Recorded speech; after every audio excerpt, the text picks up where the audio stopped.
اللهم صل على سيدنا محمد يا رب صل وسلم دائما ابدا على حبيبي. یہ دنیا میں بکھیڑے چلتے رہیں گے، ان کی وجہ سے ہمیں نہ تو مایوس ہونا ہے، ہم اسلام پہ کسی شخصیت کی وجہ سے نہیں چلتے. اپنے آپ کو ایسا بناؤ ہی نہیں، کسی شخصیت کے ایسے حوالے کر دو کہ یہ ہے تو میں ہوں، یہ نہیں ہے تو میں بھی نہیں ہوں. جو آدمی یہ کام کرے گا وہ گمراہ ہو جائے گا. میں نے بہت سے لوگ دیکھے ہیں، لوگ ان پہ اعتماد کرتے ہیں، بعد میں پتہ چلتا ہے یہ تو 2 نمبر آدمی ہیں، تو وہ لوگ دین سے ہی پھر جاتے ہیں. جب نبی کے بارے میں قرآن نے کیا کہا، دیکھو غزوہ احد میں رسول اللہ صلی اللہ علیہ وسلم کی شہادت کی افواہ پھیل گئی، جھوٹی خبر، بہت سے صحابہ حواس باختہ ہو گئے. قرآن میں آیتیں کیا نازل ہوئیں، وما محمد الا رسول، محمد اللہ تھوڑی ہیں، اللہ کے پیغمبر ہیں. افإن مات او قتل، اگر ان کی موت ہو جائے یا قتل ہو جائیں تو کیا تم دین پہ واپس پھر جاؤ گے؟ یعنی تم محمد صلی اللہ علیہ وسلم کی وجہ سے تھوڑی دین پر ہو، تم کس کو خوش کرنے کے لیے ہو؟ اللہ کو. نبی کو بھی خوش کر رہے ہو تو اللہ کی خاطر. جب آپ صلی اللہ علیہ وسلم کا وصال ہوا، آپ کی وفات ہوئی، تو صحابہ کے حوصلے پست. تو حضرت عمر نے کیا فرمایا کہ جو یہ کہے گا کہ نبی کی موت واقع ہو گئی ہے، میں اس کی گردن اڑا دوں گا. حضرت ابو بکر نے کیا فرمایا، یہی آیت پڑھی، وما محمد الا رسول، فرمایا محمد اللہ کے رسول ہیں بس. افإن مات او قتل، ان کی موت واقع ہو جائے یا قتل ہو جائیں تو دین سے پھر جاؤ گے کیا؟ پھر آپ نے فرمایا یا ایھا الناس، اے لوگو، من کان منکم یعبد محمدا فإن محمدا قد مات، تم میں اگر کوئی محمد کی عبادت کرتا تھا صلی اللہ علیہ وسلم تو محمد پر موت واقع ہو چکی ہے. ومن کان منکم یعبد اللہ، اور تم میں کوئی اللہ کی عبادت کرتا تھا. کیا اسلام ہے یار، کتنا یعنی کتنی کلیئرٹی ہے اسلام کے عقیدے میں. اور یہ اعلان وہ کر رہا ہے جو محمد کا سب سے چہیتا ہے صلی اللہ علیہ وسلم، جو سب سے چہیتا ہے، جس کو سب سے زیادہ غم ہوا ہے آپ کے بچھڑنے کا. اس کی ایسی تربیت ہوئی ہے کہ بھئی میں اصل نہیں ہوں، اصل کون ہے؟ اللہ.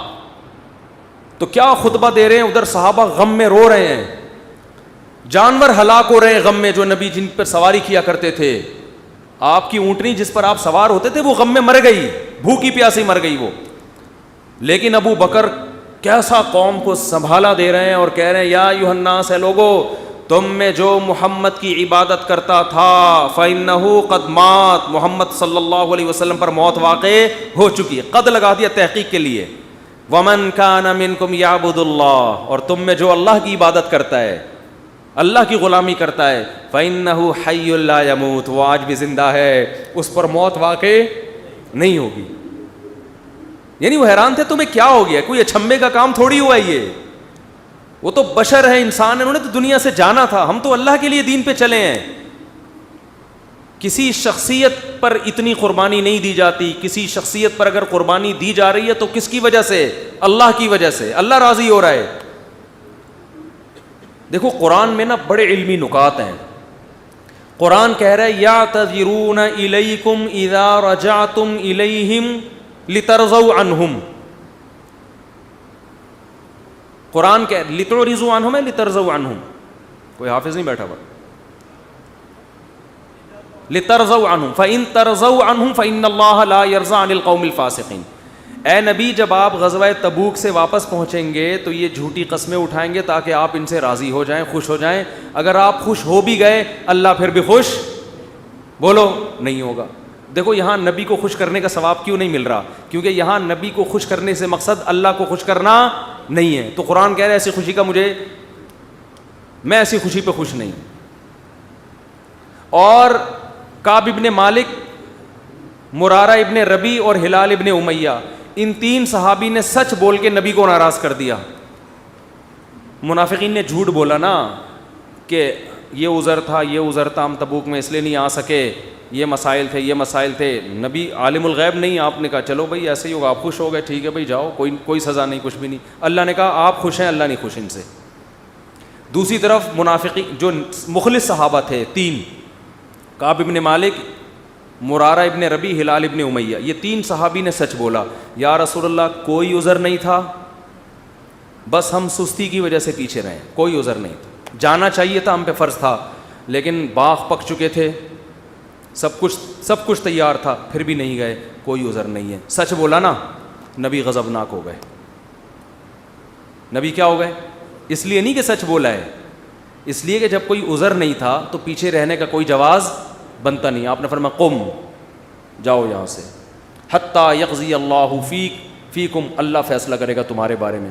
40-50 دن بائیکاٹ ہوا, یہاں تک کہ صحابی کہتے ہیں نبی نے سلام تک کا جواب نہیں دیتے تھے. کیا گزری صحابہ پر, مگر قرآن کہہ رہے ہیں میں کیا تھا ان سے, بولو, راضی تھا, کیونکہ مجھے خوش کرنے کے لیے انہوں نے سچ بولا.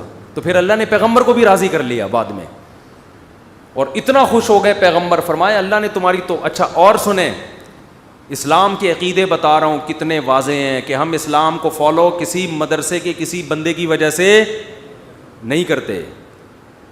اور یہ بھی بتا دوں, اس ایک بندے کی وجہ سے مدرسوں کو بدنام کرنا کہ مدرسے ایسے ہوتے ہیں, یوں ایسے ہوتے ہیں, یہ بھی وہی زیادتی ہے جس کا میں نے بھی تذکرہ کیا. جب حضرت کعب ابن مالک کی توبہ قبول ہوئی تو ان کو خوشخبری پہنچی, وہ نبی کے پاس آئے. آپ صلی اللہ علیہ وسلم کا چہرہ حدیث میں آتا ہے استنار وجہہ کأن وجہہ قطعۃ قمر, ایسے چمک رہا تھا جیسے 14ویں کا چاند. آپ نے کیا فرمایا, ابشر بخیر یوم مر علیک منذ ولدتک امک, اے کعب اس دن کی خوشخبری قبول کرو کہ جس دن سے تمہاری ماں نے تمہیں جنا ہے آج تک ایسا خوشی کا دن تمہاری زندگی میں نہیں آیا, اس دن کی مبارکباد ہو تمہیں. حضرت کعب مالک نے کیا کہا, امن کا ام من عند اللہ, یہ خوشخبری آپ کی طرف سے یا اللہ کی طرف سے؟ نہیں آ رہی بات. اس فکر میں لگے ہوئے ہیں کہ اللہ راضی ہے کہ نہیں ہے. دیکھو نبی کے راضی ہونے کا تو یقین ہو گیا نا. یہ نہیں سمجھ میں آئے گا, یہ تو آسان کیس نہیں ہے, بہت مشکل کیس ہے. ارے جب نبی کا چہرہ 14ویں رات کی طرح چمکتا ہوا دیکھ لیا, نبی مبارکباد بھی دے رہے ہیں کہ خوشخبری ہو اور سب معاف, بس اب میں راضی, اب میں خوش, تو کعب ابن مالک کو فکر کیا لگی ہوئی ہے, نہ یا رسول اللہ ذرا کلیئر کریں بات, صاف بتائیں یہ خوشخبری اللہ کی طرف سے ہے یا یعنی اللہ بھی راضی ہوا ہے کہ نہیں ہوا؟ فرمایا لا بل من عند اللہ, نہ میری طرف سے نہیں, کس کی طرف سے؟ اللہ. میں بھی اس لیے خوش ہوں کہ اللہ خوش ہے, اللہ نے معاف کر دیا ہے, اس لیے میں بھی خوش ہوں. پھر کعب ابن مالک خوش ہوئے ہیں. تو بھائی اسلام میں اصل کون ہے؟ اللہ.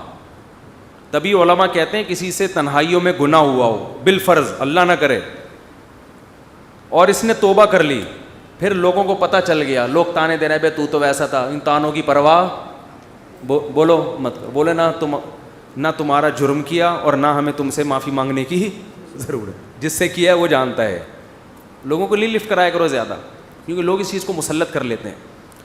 ہمارے حضرت کے پاس ایک بندے کا فون آیا لندن سے, کہتا ہے یار میں نے گناہ کیا تھا, پکڑا گیا, کہہ رہے اب میں نے توبہ کر لی, رو رو کے گڑ گڑا کے اتنی معافیاں مانگی کہ اللہ نے بھی دل میں سکون ڈال دیا کہ میں نے تجھے معاف کر دیا, کہ لیکن پبلک معاف کرنے کے لیے تیار نہیں ہے. پبلک جب بھی گزر کرے ہے نا وہی, تو پبلک کا دل تو چھوٹا ہوتا ہے نا, پبلک کا دل کیا ہوتا ہے؟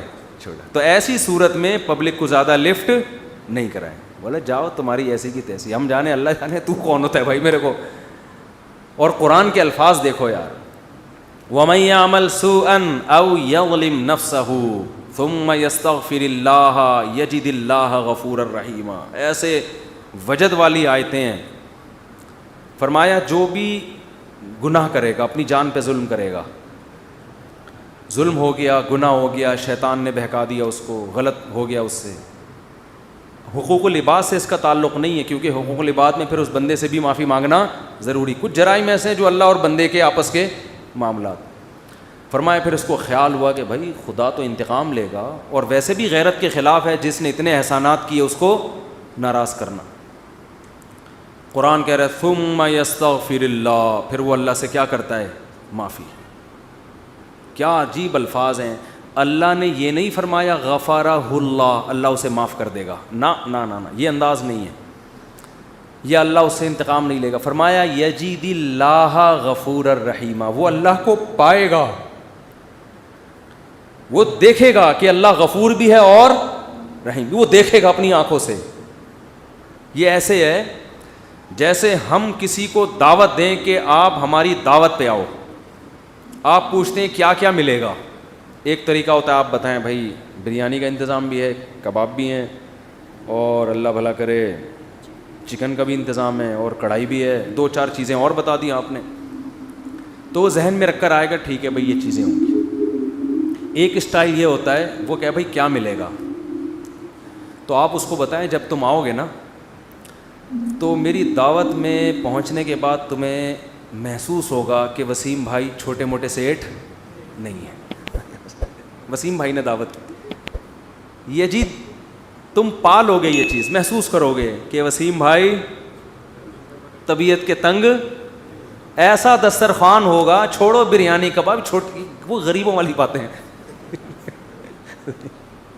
کیا بریانی, مسالے والی بریانی, اور مفتی صاحب کے بیان سنتے رہتے الٹے الٹے, مسالے والی بریانی, چپلی کباب, کوئٹہ کی چائے. ابے بھائی چھوڑو یہ باتیں, یہ تو کہیں کھانچے وانچے میں پڑی ہوئی ہوگی.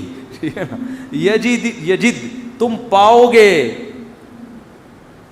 مجھے محسوس کرو گے کہ یہ چھوٹا موٹا سیٹ نہیں ہے. دسترخوان دیکھ کے اندازہ ہو جائے گا بھائی کوئی بہت بڑا آدمی ہے. تو جلدی سے بات کو سمیٹتا ہوں. قرآن کیا کہتا ہے؟ جو گناہ کرے گا اور توبہ کرے گا یجد اللہ غفور الرحیم. اللہ یہ نہیں فرما رہے کہ اس کو معاف کروں گا. اللہ فرماتے ہیں جیسے کوئی بندہ دعوت پر آئے تو آپ کہو بھائی تم پاؤ گے کہ میں چھوٹا موٹا سیٹ نہیں ہوں. ہاں میں اس پہ واقعہ سنا رہا تھا کہ حضرت مولانا طارق جمیل صاحب ایک دفعہ کویت کے شہزادوں نے ان کی دعوت کی, تو اب وہ کیا تصور دماغ میں لے کے گئے ہوں گے. فرماتے ہیں میں حیران ہو گیا, اونٹ کے بچے صحیح پورے روسٹ. نہیں آئی سمجھ میں؟ آپ کو پتہ ہے اونٹ کا بچہ کسے کہتے ہیں؟ اونٹنی کے جو بچے ہوتے ہیں نا وہ ذبح کر کے کھال اتار کے کنووں میں پورے روسٹ چاول بھر کے دسترخوان پہ رکھے. بکرے روسٹ تو سنے ہوں گے, اونٹ روسٹ نہیں سنے ہوں گے. اب جو شہزادے ہیں ان کے لیے یہ کوئی اتنی بڑی چیز نہیں ہے, ان کی یہ بریانی ہے. ٹھیک ہے نا, ان کی یہ کیا ہے. اب ان سے اگر مولانا طارق جمیل صاحب پوچھیں شہزادوں سے جی آپ کی دعوت ہے کیا کیا ملے گا, تو ان کو غصہ آئے گا نا. نہیں آ رہی سمجھ میں یار. وہ بھائی ان کو غصہ آئے گا نا کہ یار ہم کویت کے شہزادے ہیں, ہماری کرنسی دیکھو, اور ہم یہاں کا تو غریب آدمی اتنا پرتکلف کھانا کھاتا ہے, اور تم شہزادوں سے پوچھ رہے ہو کھانے میں آپ کو غم ہو رہا ہے کہ پتہ نہیں بریانی ملے گی کہ نہیں ملے گی, پتہ نہیں روٹی ہوگی کہ نہیں ہوگی. تو اگر وہ ان سے پوچھتے تو وہ جواب میں یہ تھوڑی کہتے کہ یہ بھی ہے یہ بھی ہے. وہ کہتے بھائی آ جاؤ, پتہ چلے گا شہزادوں نے دعوت کی ہے. آ جاؤ گے تو پتہ کیا چلے گا, پتہ چل جائے گا کہ شہزادہ بھی کوئی نائجیریا کا نہیں, کہاں کا, کویت کا, عرب شہزادہ ہے, اس کی دعوت ہے, آپ آئیں.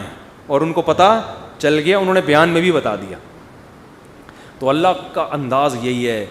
فرمایا تم سے کتنا بڑا جرم ہو جائے, کتنا بڑا جرم, یہاں تک کہ نبی نے فرمایا کہ اللہ فرماتے ہیں یا عبادی لو بلغت ذنوبک عنان السماء, تم نے گناہ کرتے کرتے کرتے کرتے زمین آسمان کے خلا کو بھر دیا, اتنے گناہ ہو گئے.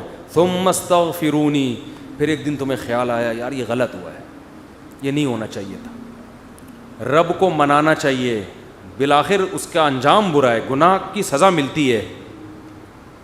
تو آپ نے ہاتھ اٹھا کے اللہ سے معافی, کسی اور کے در پہ نہیں گئے, کسی کی پرواہ بھی نہ کرو کون کیا کہہ رہا ہے, اللہ سے معافی مانگی. تو حدیث کے الفاظ کیا ہیں, قرآن کے الفاظ بھی عجیب ہے جو میں نے بتائے. قرآن کے الفاظ کے اللہ فرماتے ہیں معاف کرنا, تو یہ تو ہلکی بات ہے نا, معاف کروں گا تو مطلب یہ کہ یہ بریانی ملے گی, کوفتے ملیں گے, سالن, یہ تو ہم نے بتا دیا نا. اللہ فرماتے ہیں توبہ کر کے دیکھ تو اللہ کو غفور اور رحیم پائے. غافر نہیں, راحم نہیں, غفور مبالغہ ہے.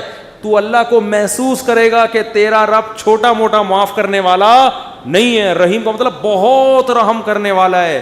اور اللہ یہ تجھے دکھائے گا کا مطلب کیا ہے, تیرے دل میں سکون پیدا ہو جائے گا کہ میرے رب نے مجھے معاف کر دیا. یہ توبہ کا پہلا انعام ملتا ہے دنیا میں, معاف بھی کرے گا اور اطمینان بھی دلا دے گا کہ معاف کر دیا. تعلق, وہ اطمینان کی علامت کیا ہے, اللہ سے جو تعلق ٹوٹا ہوا تھا وہ آپ کو جڑا ہوا محسوس ہوگا.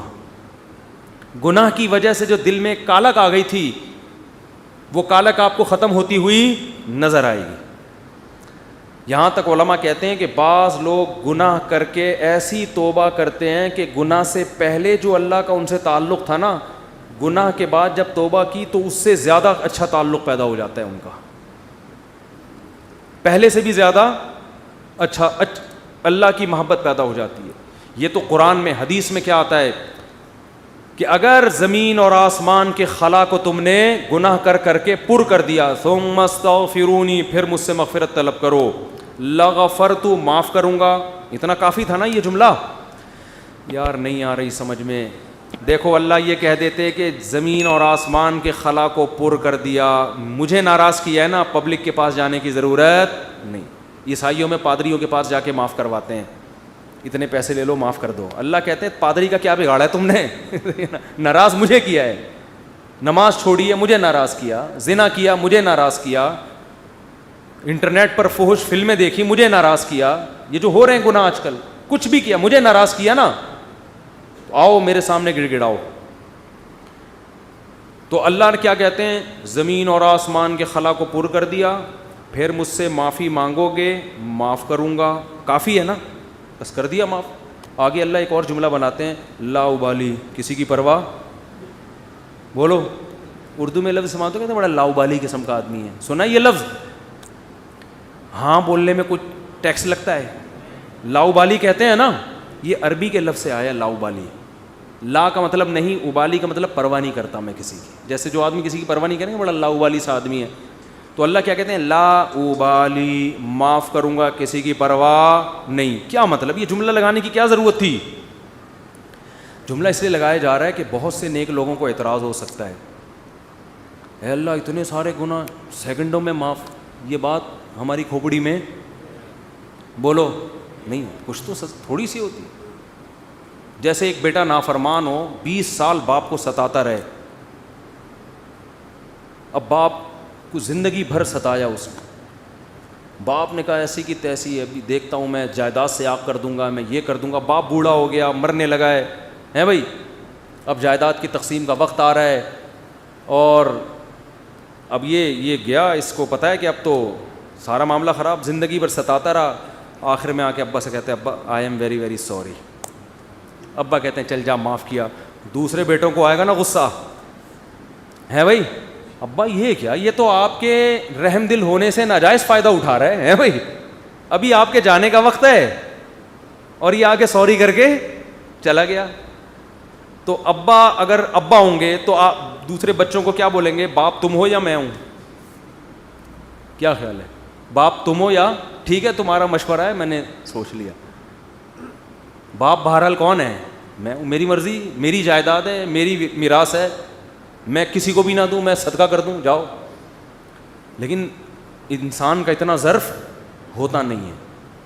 اب اللہ پر تو موت واقع نہیں ہوگی، لیکن انسان پر تو موت واقع ہوتی ہے، اور موت کے بعد رحمت کے چانسز ختم، توبہ کے دروازے بند.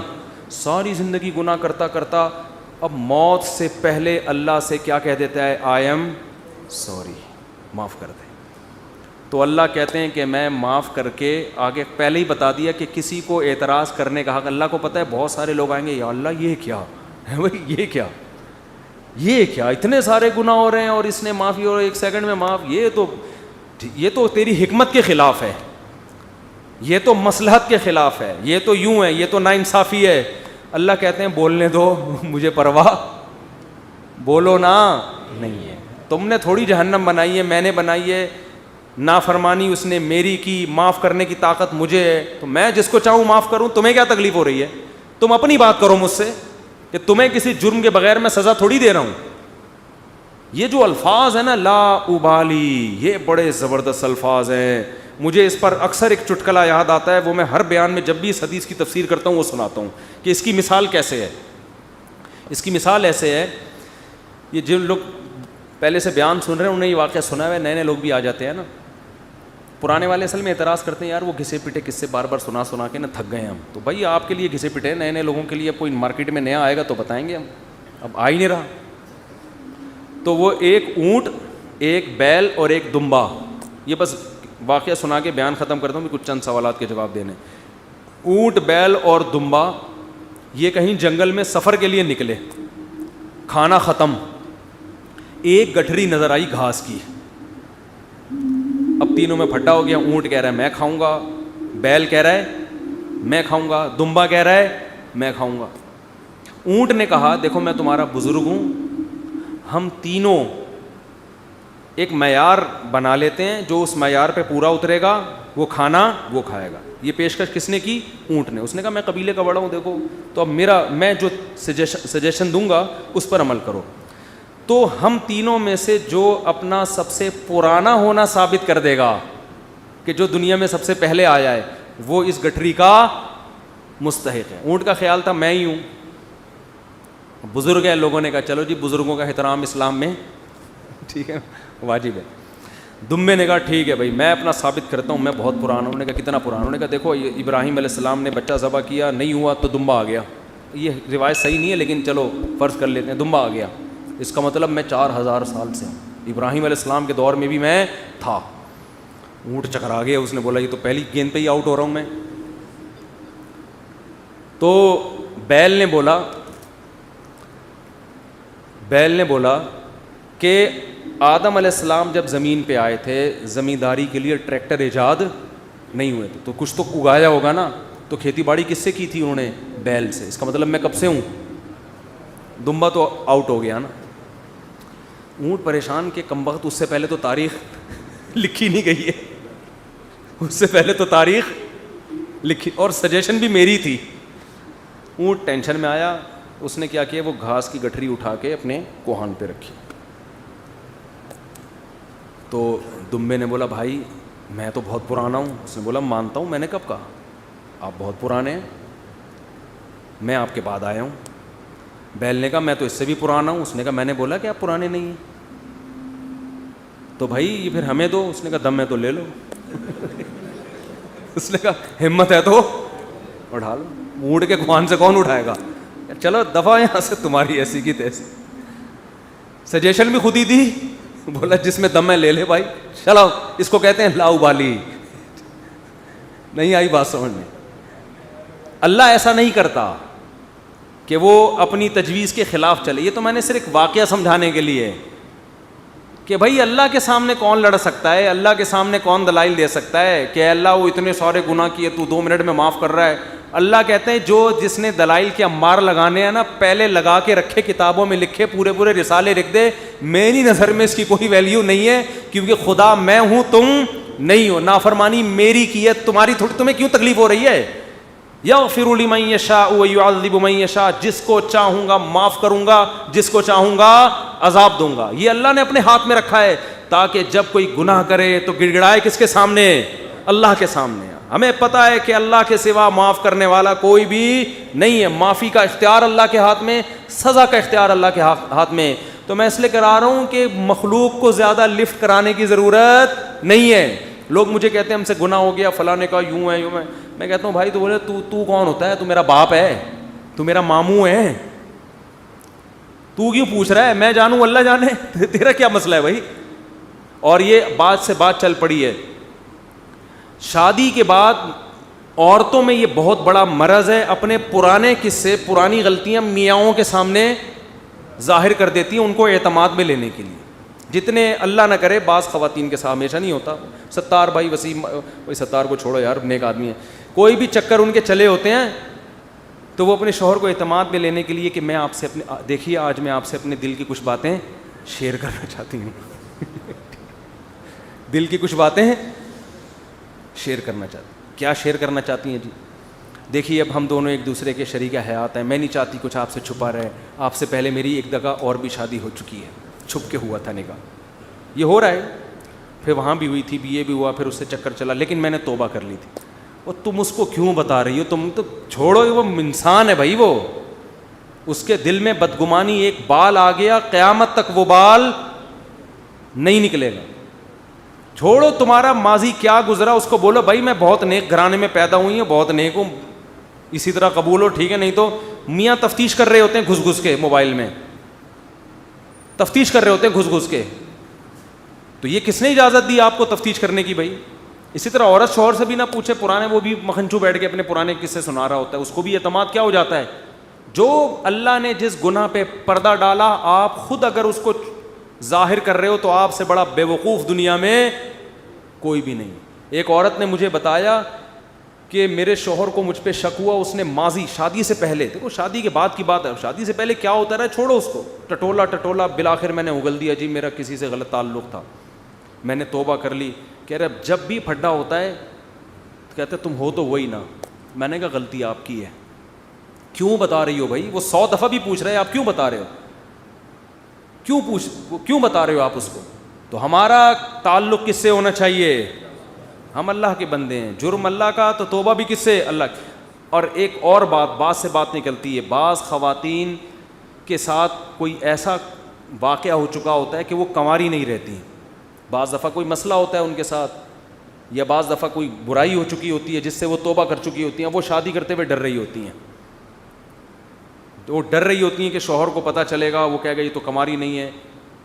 تو وہ جب میں فون اٹھاتا تھا نا اس طرح کے مشورے بھی کہ ہم کیا شوہر کو بتا دیں, تو یہ حماقت نہیں کرنا بھائی. یہ تو کسی بھی طرح سے زائل ہو سکتا ہے, کسی بیماری سے بھی ہو سکتا ہے پردہ زائل, اور بھی 10 بعضوں کے پیدائشی نہیں ہوتا. تو ایسے موقع پہ جھوٹ بولنا بھی جائز ہے. نہیں آ رہی بات؟